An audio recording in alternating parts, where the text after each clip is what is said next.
আজি 23 জানুৱাৰী তাৰিখে আমি সংযুক্ত মুক্তি বাহিনী অসমৰ বিশেষ এখন সাধাৰণ সভা আয়োজন কৰিছোঁ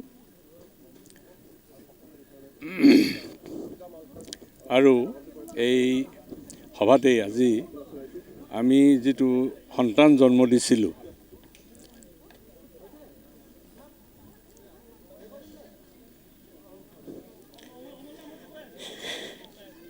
এই সময়ত যথেষ্ট আৱেগিক হৈ পৰিছোঁ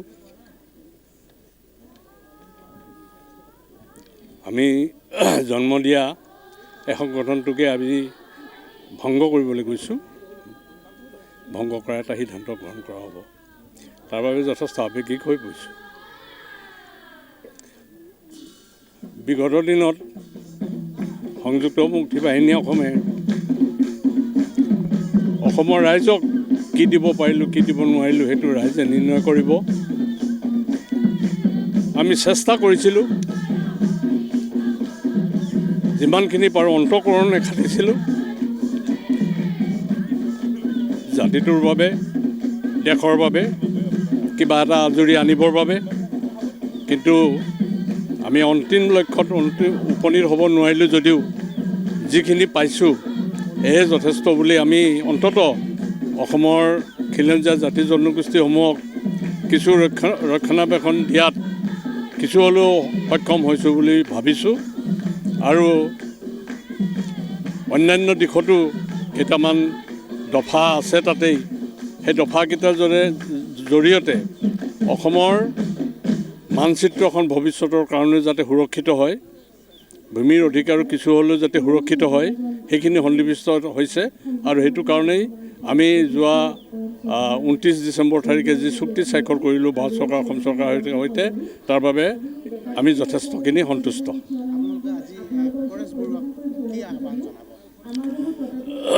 আমি সংযুক্ত মুক্তি বাহিনী অসমে যিমানখিনি পাৰোঁ চৰকাৰৰ পৰা জাতিটোৰ আৰু অসমৰ সুৰক্ষিত কৰাৰ বাবে সেইখিনি আনিছোঁ আমি পৰেশ বৰুৱালৈ আহ্বান জনাম আমি যিখিনি নোৱাৰিলোঁ তেওঁ সেইখিনি যাতে অনাৰ কাৰ্যকৰী কৰে তাৰ বাবে তেওঁৰ প্ৰতি আহ্বান থাকিব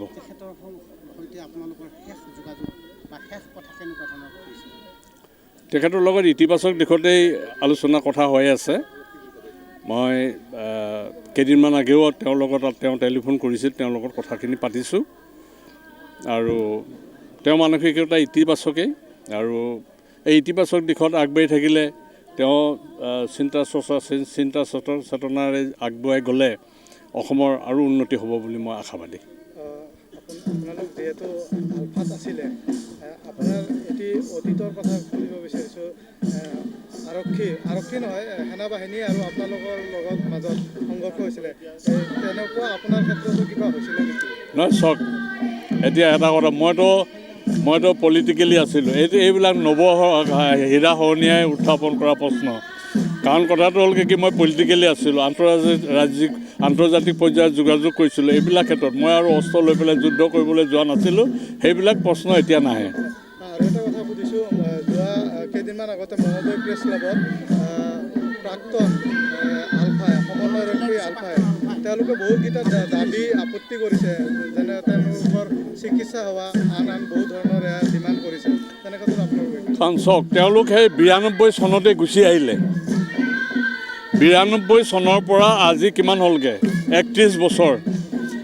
বছৰ এটা সন্তানে যুৱক হৈ যায় এই 31 বছৰত তেওঁলোকে কি যদি কৰিব নোৱাৰিলে আজি তেওঁলোককতো অসমৰ জনজীৱনৰ লগত 30 বছৰ আগে তেওঁলোক আহিলে তেওঁলোকে নিজকে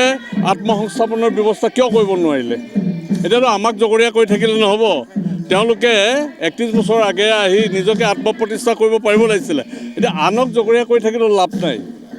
এতিয়া আমাৰ লগত যিবিলাক ল'ৰা আহিছিলে 2009 চনত 10 চনত আহিছে সেইবিলাক ল'ৰাটো নিজকে প্ৰতিষ্ঠিত কৰিছে এতিয়া চেষ্টা কৰিছে প্ৰত্যেকই যেতিয়ালৈকে নিজে আত্মপ্ৰতিষ্ঠা কৰাৰ নিজা উদ্যোগ নাথাকে তেতিয়াহ'লে আনে প্ৰতিষ্ঠা কৰি দিব নোৱাৰে নাই আমি সেইখিনি কথা আমি চিন্তা নকৰোঁ